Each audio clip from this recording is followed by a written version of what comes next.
And I must inform our listeners and our viewers that James heads a lovely company called Edify Ed Services.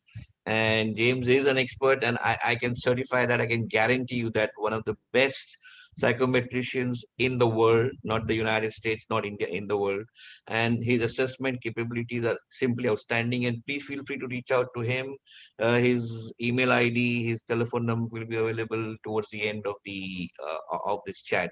So James, I think this is very, very interesting. I think on the student side, we touched upon various aspects of how virtual education is impacting students. I would like to come to the second aspect, the second stakeholder in this, that's the teacher.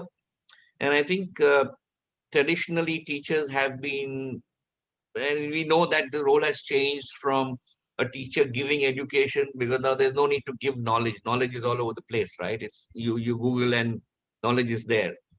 So a teacher is now a facilitator. And I think that transition is already happening, or happened even before the pandemic. But now suddenly the teacher is remote, is sitting somewhere else, the student is somewhere else, and the teacher is also feeling a bit like a fish out of water. Uh, Sure. what's your advice to teachers?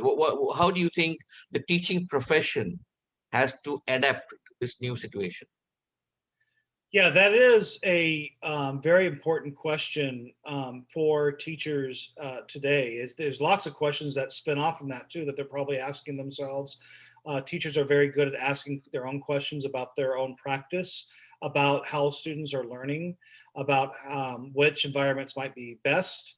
And so, like any professional, they are engaged in these questions actively in their mind about how can my students best learn. And also, teachers can feel rather fearful that these technological environments can't do as good of a job, or are threatening them, in some way. So that should be acknowledged as well. My advice to the teachers would be is, and I gave this advice even before I thought about virtual environments, but teaching is, like many professions, a blend of art and science. There's a very personalized element of teaching. We've all experienced that in our own young lives, of having mentors or teachers having great impacts on us that comes from their own personal views of life, or their own charisma, or their own insights on life. Um, and every great teacher I could think of that I had was great in their subject matter, but they also really seem to care about me as a student. So we're human beings, right? And so I really don't believe that the virtual environment replaces all elements of the educational enterprise. There's always going to be a personal element that's critical for the proper development of a child. And so teachers might feel a little bit uncomfortable that they can't provide that personalization, that personal encouragement to them, because they're not physically in their presence. And we're, as humans, it's more natural for us to maybe know how to do that with our speech, with our interaction with students when you're face to face with somebody. And I don't think I would ever argue that the virtual world should replace that ever. However, I think that teachers can really leverage all of the positive things within the virtual environment to really actually enhance the child's educational experience. So some of the advice I would say is, first of all, I think it's important for teachers to honor the principles of what we know from the science of child development and cognitive science. And that is, it's really important for the development of a child to have goals and to have measures on whether those goals are being achieved or not. And for the teacher to really maybe adopt the position of trying to foster the child's transition from a dependent learner into an independent learner. That's the end goal anyway. Teachers talk all the time about wanting to develop lifelong learners. You and I believe, are lifelong learners. And so our education has gone way beyond when we were in K through 12, or way beyond college, way beyond university work, right? And so to learn how to live life that way is a very enriching thing. So if teachers thought, no doubt that our children will continue to live in in digital environments that we can't even imagine right now. Can you imagine what a virtual environment is going to look like in 10 years, in 15 years? So the technological science is constantly and rapidly evolving, right? And so I wouldn't advise a teacher necessarily to expend all their energy trying to keep up with those environments as they change year by year by year, but just really to help students feel comfortable making transitions within those environments. They don't have to think that they have to master the environment themselves first, that Excellent. they should give themselves permission to make mistakes, take advice from their own students on how to do a PowerPoint, things like that. And that'll actually make it a more pleasurable experience Yeah. probably for the Yeah. teacher as well.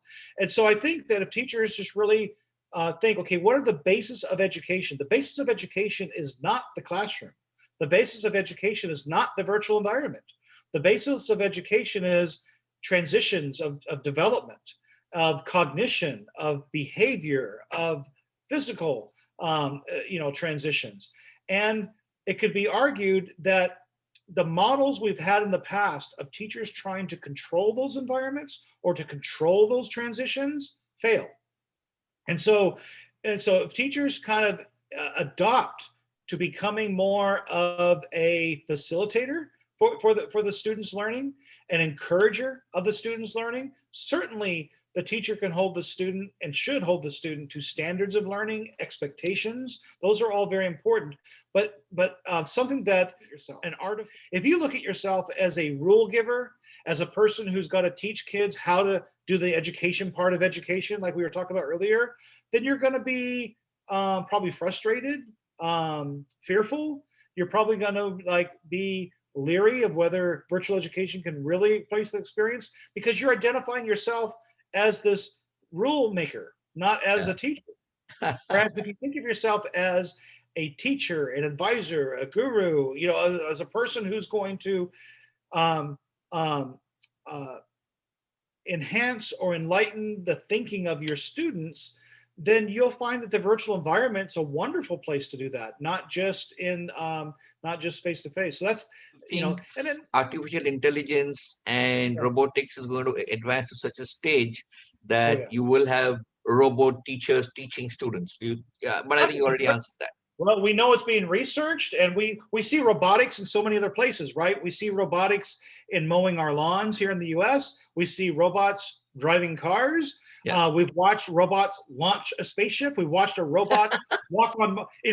Who got on Mars first, man or the robot? Right? The robot did it, right? So, I mean, don't you think there's a bunch of astronauts can say, "Hey, what are these robots doing, taking our place?" Right? So there could be think about how ludicrous this all sounds, but Yes. there could be astronauts saying, "What? You're phasing us out? We're not astronauts anymore?" No, that's not.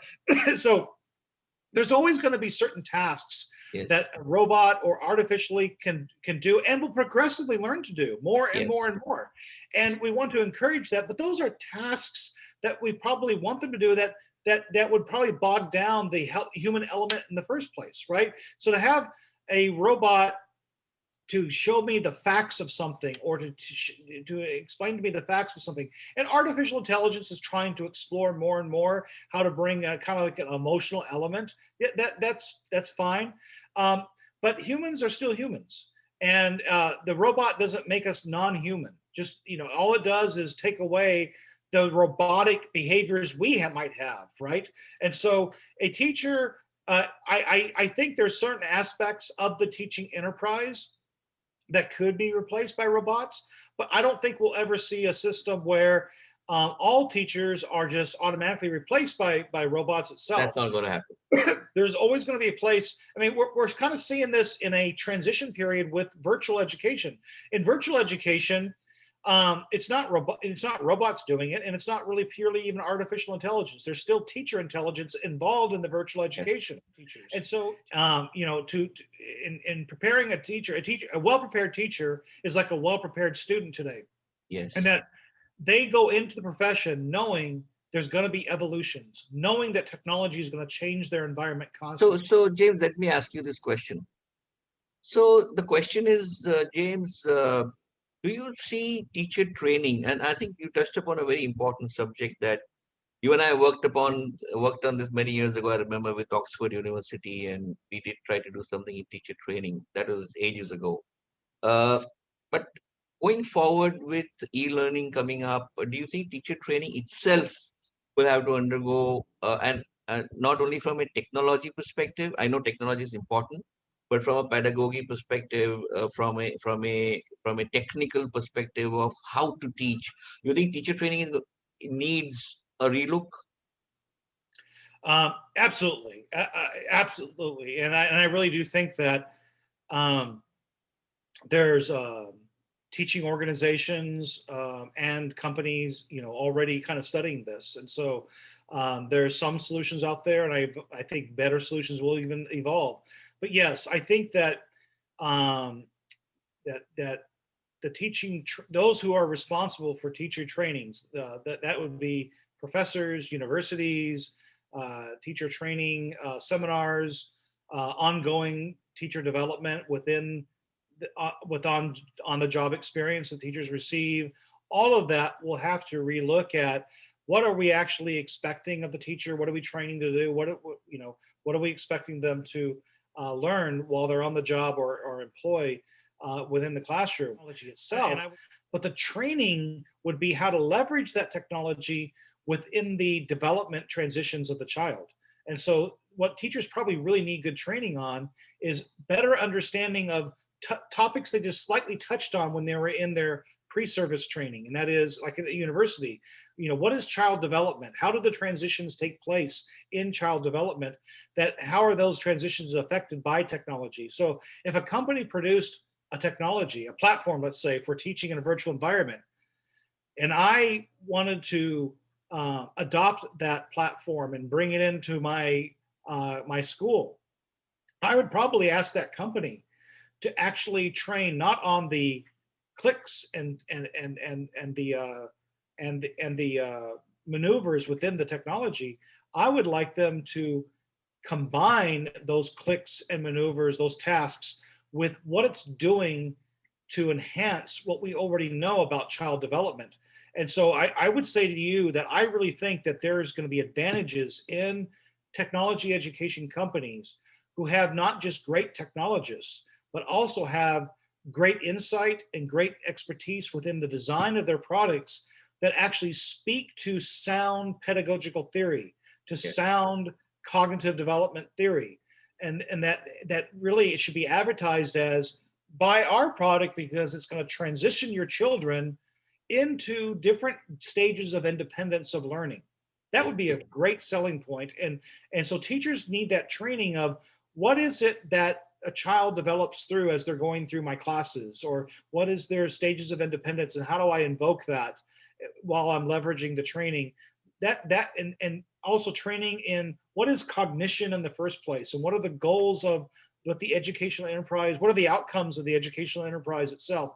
Those trainings would, I would think, would be much more essential to teachers feeling comfortable using the technology than actually learning how to use the technology itself. In the end, in my own consulting of educational systems today, often my consulting is to consult them how to use different technologies that they have already available. That's the main question. How do I got this great platform, I got this great assessment, I have this great curriculum tool, I have this great pedagogical delivery device. How do I actually leverage it to actually bring out the learning outcomes? Excellent. We come to the third part of our conversation, and that's linked to the third, I would say, the third most important stakeholder in the education system, and that's the parent. And I ask you this not only as a person who, as a professional and an educationist, but also as a parent, because I know that you have homeschooled your children in the last 10 years, and you've seen your children growing up from toddlers to going to high school and now to college. Right. In India now, there is a big, I would say, a stress point with parents, that two stress points. Number one, they are working from home because of the pandemic. And now the kids are also at home studying from home. So not only do they have to cope with their office work at home, they also have to cope with the kids and worry about, are they learning, are they not learning, are they studying, teachers, the books, the the whole bing bang. and that's creating a lot of stress within families, and a source of worry.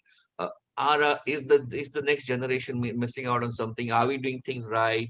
Are we doing things wrong? What are we supposed to do? So, to start off with, what would be your broad message to parents as a successful parent, as a father who's homeschooled 5 children? What would be your main message to parents? United States as well as around the world are based upon just some poor interpretations of what does it mean for a child to develop in sequential stages. In other words, I think most parents would agree that it's rather artificial to say that that there's a certain amount of learning that must take place in kindergarten. Then there's a certain amount of learning in first grade. Then there's a certain amount of learning in second grade. So the way that we've chopped it up and segmented it is really artificial to the learning process in the first place. Mm-hmm. And part of it is based upon the work of the psychologist, sociologist Jean Piaget, where there's these different stages of learning that take place. Or maybe the works of Benjamin Bloom, where there's certain levels of cognition that take place. Well, these stages can be identified, but they're not discrete. You don't just learn, there's not really exclusively one set of learnings that take place in just one period of time. Your learnings are intertwined and interactive. And so that lends itself to your learnings maybe not being on the same pace as the other 20 kids in the classroom. It might be slower, it might be faster. And so we've defined artificially success in the classroom by who's faster, who's 100% accurate versus 99% accurate. A whole enterprise in our minds have been developed around that. Whereas success is really just learning, and then applying that learning. And that happens to each of us. I'm not inferior to you because I learn it a little bit slower than you do. What if I learn it slower but deeper? What if I learned it slower and then used it? Who cares how fast you did it, right? And we have a lot of history about kids rapidly running through the segmented pace because they're faster. They can test better, for example. But then what do they do with it afterwards? True. Right? But that is not every kid, but there's a lot of instances like that, right? Or, now, there's lots of stories also of a kid not being the perfect kid in school that becomes our greatest innovator. Yeah. In fact, the technology world is full of quote unquote dropouts that are highly successful and highly intuitive. So I'm not trying to paint the picture erroneously that there's no place for proper education, but I think when it's based upon this artificiality of segmenting it, so don't try to replicate the faults of the non-virtual educational system inside your own home, because you'll go crazy doing that. In other words, the educational system, the public education system they know best, that they grew up in, exists as a necessary bureaucracy. It just does. Yeah. When I first became a school administrator, and I was in my doctoral studies program, I did some research within my own school system, and here's the research I did. I wanted to understand the time on task on an academic subject of a kindergarten student because my own daughter was about to go into kindergarten. And so here's what I did. I personally followed our number one teacher, our most celebrated teacher in the entire school system. She won Teacher of the Year, year after year after year. She was loved by parents, she's a fantastic teacher, a fantastic person. So I picked the best of the best. And I followed her for 2 days. And I recorded every time the students were on an academic task. Kindergarten at that school at that time was a 6-hour day. It would probably shock parents to learn what I'm about to tell them, that out of 6 hours, 30 minutes was spent on academic tasks. What was the other 5.5 hours? Learning how to line up, learning how to raise your hand, learning all the things that we were being taught how to work in a group setting. In other words, for 5.5 hours, Nikhil, I'll say this facetiously, they were being taught things that you and I as an adult try to avoid. In other words, we don't like long lines. We don't like competing for being in a large group, raising our hand. But that was out of necessity that they had to spend the early part of kindergarten learning all these rules about how to function within a classroom. Within a And classroom. yeah, and here's it gets worse than that. I then took that study and went further. At the end of each year, to be promoted from kindergarten to first grade, teachers came together and as a group discussed how the student, whether the student should be promoted or not, because we didn't use actual grades. Okay. So, and that's appropriate for that age level. But then when I listened to the teachers discuss their parameters for why a child would be advanced or not, almost without exception, it all had to do with proper behavior, not academic learning, not cognitive development. It had to do with, was he following our rules or not following the rules? I listened to many teachers say these exact words, Nikhil. We can't promote him because he isn't really following our rules very well. My God. And then if the parent asked, well, is he learning? Oh, yes, he's learning great. He understands all of his letters of the alphabet. He understands all of his numbers that we expected of him. He understands how to do projects. He understands all that, but he just doesn't follow our rules very well. So we're going to retain him for one more year. Oh my God. Oh my Yeah. God. And so it's really, really freeing of a parent to, if they're going to do a homeschool situation, to not try their best to replicate what the school does, because what the school does is for larger amounts of kids, not for one or two kids. Instead, what we focused on was trying to better understand, and not every, and you know, I would have an advantage in my background more than a parent, but my wife doesn't have an education background and she learned this. What are the goals we have for your learning this year? And those are published usually by government agencies. They can be downloaded or looked on the internet by a Ministry of Education. You know, here's our goals for each year. And then to identify, you know, a few resources that would help them meet that goal, and then to schedule that time. I think parents would be pleasantly surprised how fast their young students learn each task. Because I think the very, very important message coming from you is that when you are teaching a student one-on-one, do not replicate methods that are used in a classroom, because right, that's for a group. that's That's right, for thousands of kids. It's not for one kid. So that's right. do not replicate the school at home. That's right. Because the parent doesn't always have to watch the child. The parent doesn't actually teach the child. The parent should be what we were talking about a good teacher earlier is, that is a facilitator, a guide, a encourager, right? And I think it's okay for a parent. The parents are usually objective with their children behaviorally. They tell them, here are the standards, here's my expectation. And when you fail that expectation, I'll give you a correction to it, you know, to that expectation. And I think that they can do that with the learning environment, that they don't have to be, a lot of parents might be nervous about being an expert in pedagogy or an expert in the subject matter. That, you know, we homeschool our kids who are in very advanced levels of language that we do not speak, very advanced levels of mathematics that my wife does not understand whatsoever. My son, for example, entered calculus when he was only equivalent to an eighth grader. What role does the formal education system play when you teach kids at home? Is there an interaction between homeschooling and the formal system? There can be. It depends on maybe the laws that you have within the country. There is different levels of interaction. I can give you from personal experience what our interactions are. There might be permissions by the local school system for residents within the community to attend certain classes that you might not feel comfortable teaching. So our kids have taken advantage of that sometimes, that they have gone to the public school for one class period out of the day to actually engage that. And that's because the state law allows that to happen. And that's becoming more and more of a normal. And so I could imagine that if those laws are not in the books in India, that those laws might be argued. And, you know, India is also a representative democracy. If it's not in the law now, advocate for it. Right? And so you can engage. and here's the premise from a legal standpoint. I'm a taxpayer in the state of Virginia.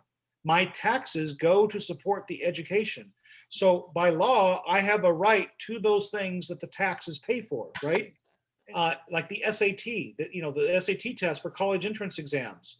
We don't, the company, the College Board, for example, does not allow parents to administer that exam, but they will administer it to my children through the school system. So we sign up just like kids in the school system do.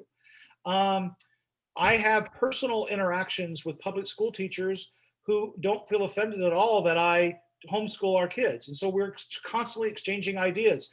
I have been a guest speaker to the public school system locally on how to better assess their students. And the third way that's kind of popular is it's hard for homeschool to replicate participation in certain athletic activities because you need a team, right? Yes. Well, think about it from this perspective. The athletic coaches want the best players. So if you have a talented, a physically or athletically talented student or child, they want to figure out a way of getting you on the team. And so if you live within the community, they might make rule changes that allow you to participate. And so excellent. James, I think this has been very, very interesting, very invigorating, very educating, and I must thank you for spending so much time with me talking about this. I know it's a vast subject, there are still a lot of unanswered questions, but I think in the interest of keeping something, from a time perspective to make it interesting for our viewers, we'll do a second session on separate subjects, the ecosystem, the public school system, the private educators, what do they need to do. I think we can have a separate chat on that. But this has been amazingly good, and I must thank you for your time. And of course, again, to the viewers, reach out to James whenever you want. He's always available. He's a great human being. He's always happy to help, and his email ID, telephone number is all available at the end of this video. James, any last words, any parting shot? As you've already expressed eloquently, Nikhil, I have really enjoyed the conversation. It's a topic that I absolutely love. I can talk about education all day long if a person lets me. So I'm always willing and enjoy talking about education because I love human beings, and part of our being a human being is educating yourself, becoming educated. That's how we improve. My viewpoints are often trying to look at solutions, not the problem. And so when I look at different ways of educating the children, I'm always looking at what are the barriers and how do we overcome those barriers? How do we make it a great experience for everybody involved, the teacher, the parent, the student. And I know a lot of answers or solutions to this is really developing confidence that you're doing the right thing. Yeah. And so I appreciate you creating this opportunity to have this conversation. I think it's very relevant and important always, but especially in today's time. So thank you for considering inviting me back for a future discussion. Pleasure. Completely my pleasure. Thank you. And I hope to keep in touch. Thank you so much. Have a lovely day, not evening, lovely day for you, and a fantastic weekend. You as well. My love to the kids and to the wife. Thank you. Bye-bye.